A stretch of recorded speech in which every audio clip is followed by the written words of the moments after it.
Okay, in this video, let's take a look at Chapter 9. Chapter 9 discusses the t-statistic. Statistic. It is Saturday, and sometimes I forget how to spell. This idea, let's maybe step back a few sections, a few chapters, and kind of remember what we were working with. So we were trying to come up with some inferences about a population based on our sample, about population based on the sample. Okay, so we would collect a sample of size whatever. So we had a sample of size n. We computed the sample mean, big M, and then what we were able to do is calculate the probability of observing that sample, our particular sample mean, given the knowledge that sample means are distributed normally with a expected value of mu and a standard deviation of the standard error. Okay, so in order to compare the one we actually have with what it should be, we needed to compute something, right? So we had to come up with a z-score for this. In order to calculate the probability, we had to have a z-score, and so we computed the z based on this sample mean minus the expected mu divided by the standard error, which was this piece. Okay, so in words it would be the sample mean minus the population mean divided by the standard error. Okay, now in order to make this computation work, we had to know the population mean, we had to know the population standard deviation, and we had to know the sample size. Okay, well, the sample size is easy to come up with. You just count how many people you talk to, or how many elements are in, or how many units are in your experiment. The population mean, sometimes you have a sense of what it should be based on some theory, but the population standard deviation is usually not easy to come up with, and in fact most of the time we don't know it. So in those cases that we don't know this population standard deviation, we wouldn't be able to use z. Okay, and that's where the t-statistic comes in. So what we want to look at, how would we come up with another way to do inferential statistics with just having some estimated values? Okay, so we know from our sample of size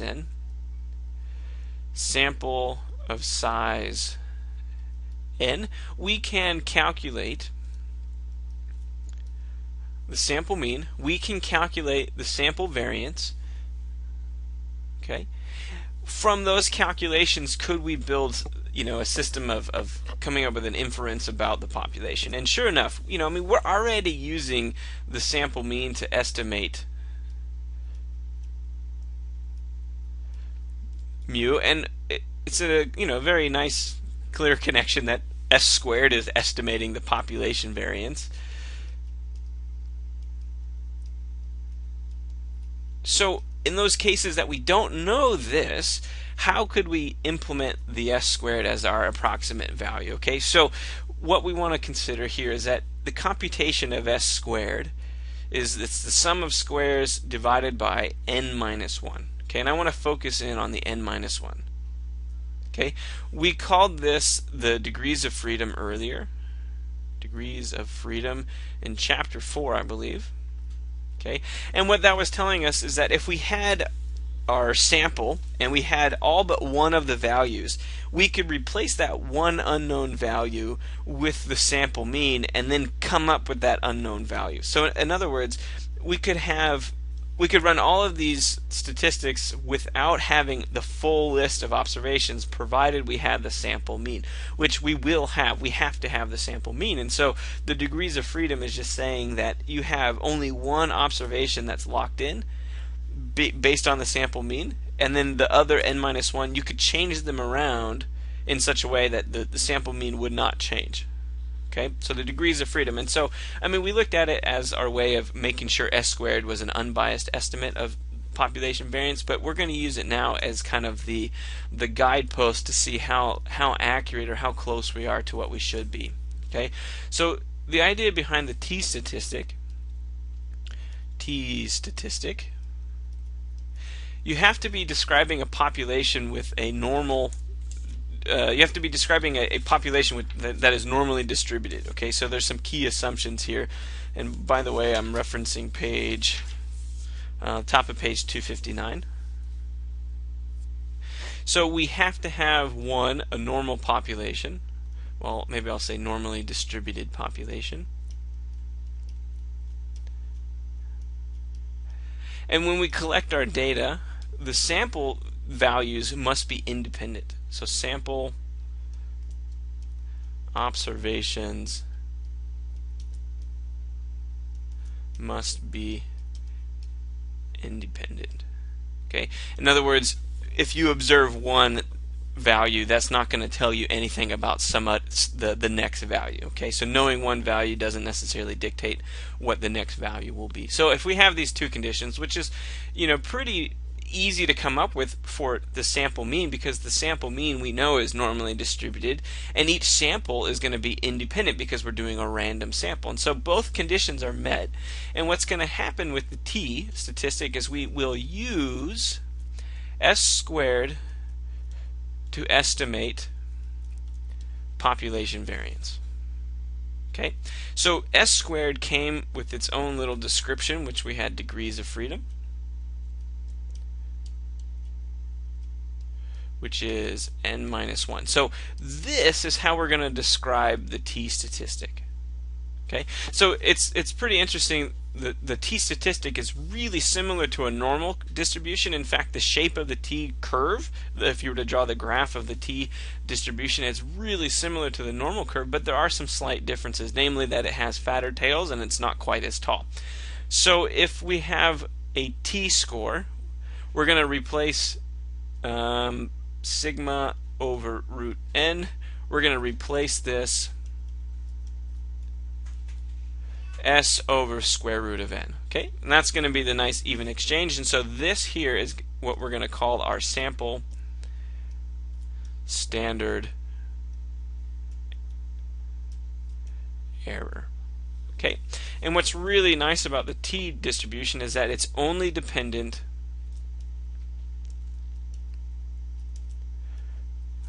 on the sample size.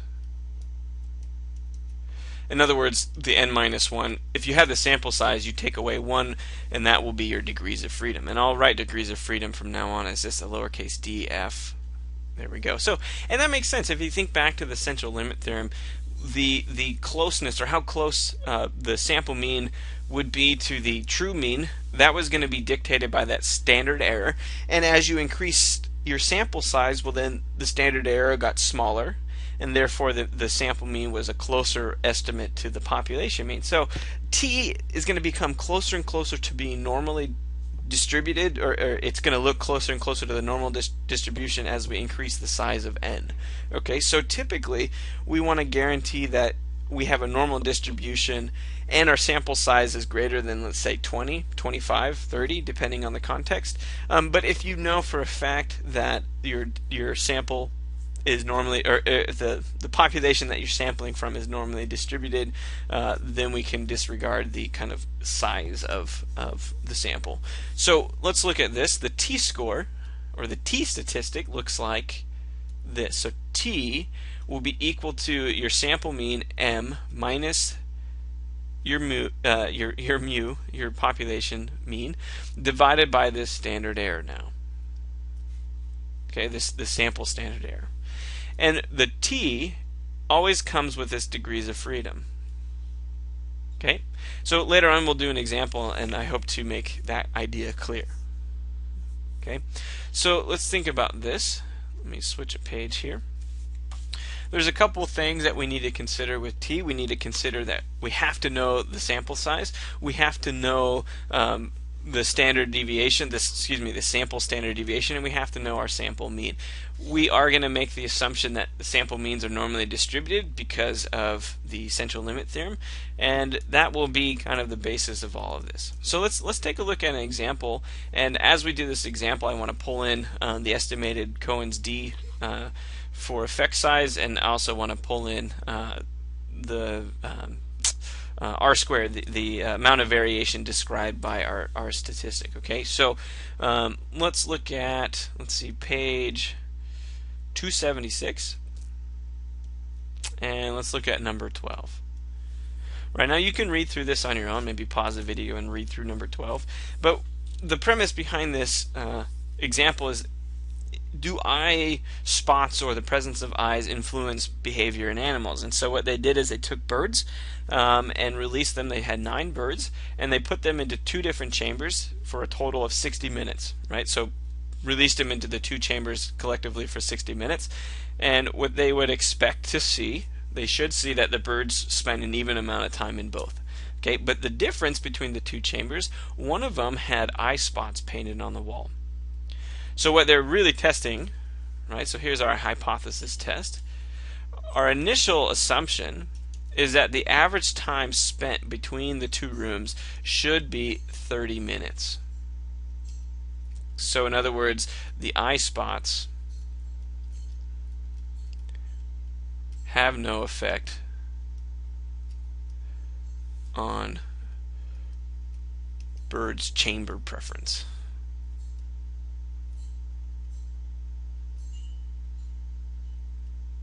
There we go. All right.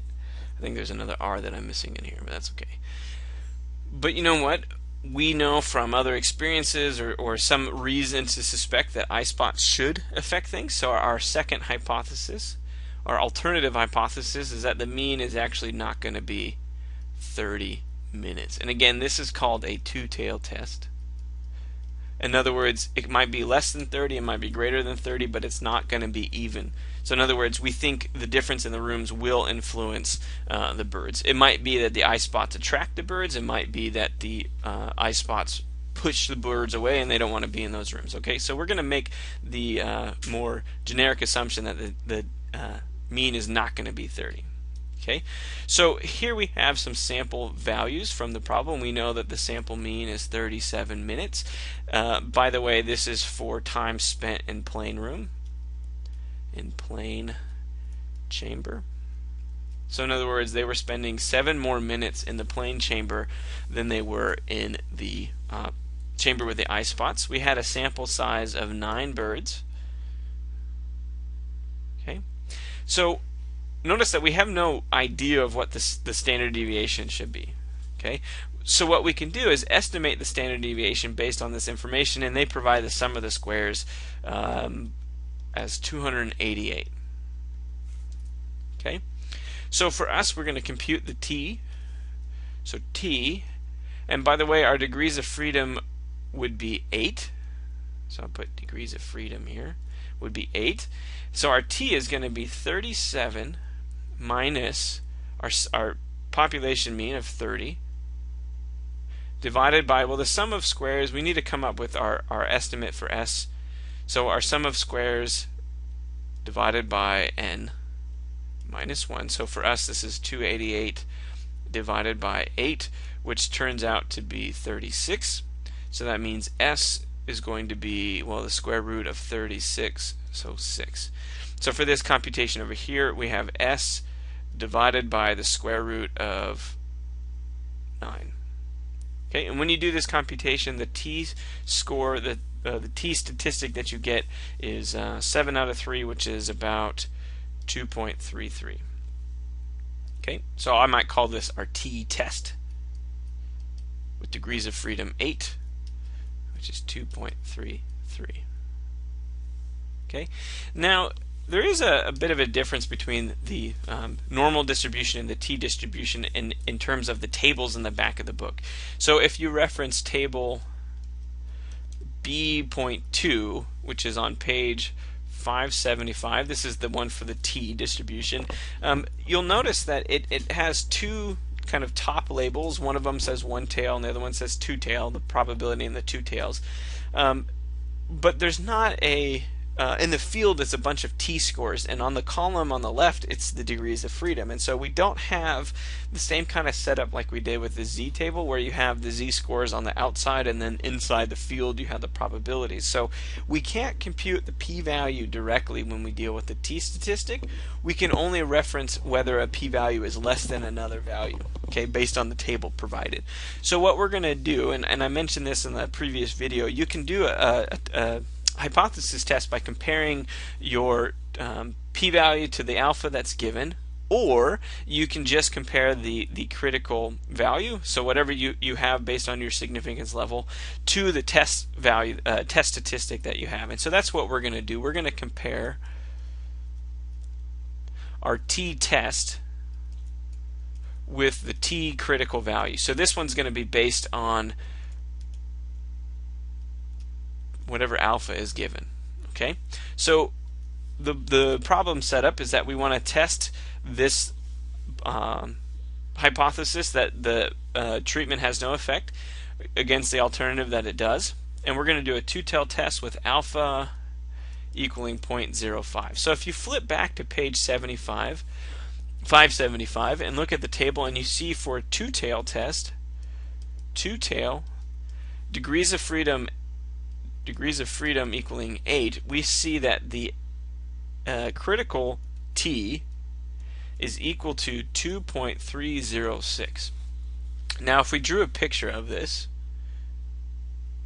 and with the t it has fatter tails and not quite as tall in the middle, we're saying that if I put in plus or minus 2.306, okay, and again it's still centered on 0. If I put in plus or minus 2.306, the area, combined area between the tails is going to be 5%. So what we can do then is say, well, our critical, our test t test for degrees of freedom 8 was 2.33, which lands over here. Okay, so in reference to a p-value, the p-value, we might put in, this one is 2.33, we might put in negative 2.33, and the p-value would be the area over here and over here. Okay, but it's not so easy to compute, but what we can do is recognize based on this picture that the p-value is less than alpha, right? The yellow shaded region is clearly less than this kind of turquoise blue shaded region. Okay, for all I know it's purple. Don't hold it against me. Anyway, the idea that we want to have though is that since 2.33 is greater than 2.306, this would imply that we have enough evidence to reject. So we may reject HO in favor of H1. So in other words, we do see that painting the eye spots influences the bird's behavior. Okay, so part A says, is the sample sufficient to conclude that the eye spots have significant influence on the bird's behavior? And we would say yes, we can conclude that the eye spots do significantly influence the bird's behavior. Okay, so this would be for part A. Now part B is saying compute the estimated Cohen's d to measure the effect of the treatment size, or the treatment effect. So Cohen's d again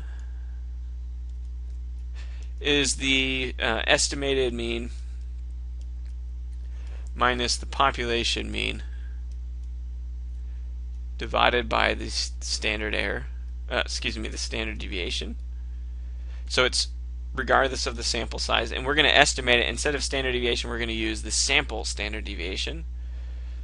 So the presence of this makes this be the estimated Cohen's d. And so for us, d would be equal to 37 minus the population mean of 30 divided by, well, we found out that the estimated sample standard deviation was 6. So the effect is 7 out of 6, which is about 1.17. Okay, so this would be Cohen's d, saying that the effect size, the influence from the treatment is 1.17 standard deviations away from the population mean. Okay, that's how much we're influencing the results by painting the eye spots. Okay, I want to include r squared in this. So r squared is the measurement for the percent of variation. So maybe I'll say percent of variation accounted for by the treatment.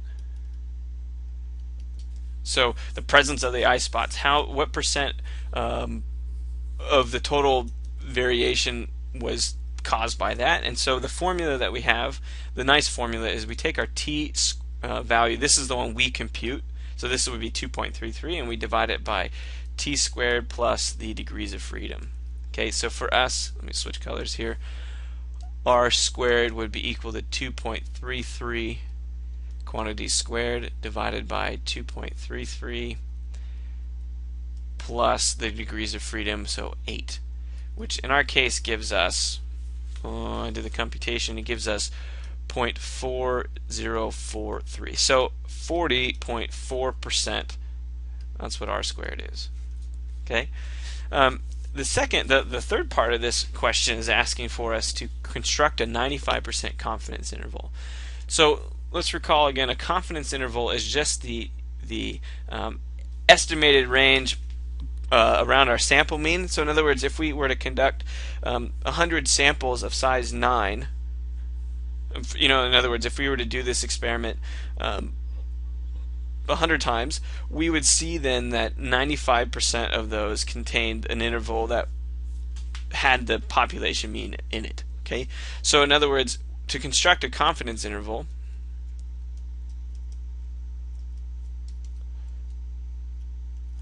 okay, you have a confidence level which is going to be 1 minus the alpha. This is your confidence level. Okay, so if alpha is 5%, then the confidence level is 95%. In other words, we have 95% confidence that the interval we're going to construct will contain the true mean, or in other words, 95% of the time it does. Okay, so the confidence interval is going to be based on this. We're going to have our mean value m plus or minus the t-statistic that is corresponding to alpha, so 0.05 here, degrees of freedom, multiplied by s over square root of n. So it's going to be our sample mean plus or minus the number of standard deviations away we should expect multiplied by the standard error. Okay, so for us we have 0.37 plus or minus, we computed the t-score for 5% with degrees of freedom 8, and that was 2.306 multiplied by the standard error, which is 6 over root 9, 6 over square root of 9. So in other words, 0.37 plus or minus, what's that, 2? So root 3, the 3, yeah, 2. Okay, so it's going to be 0.37 plus or minus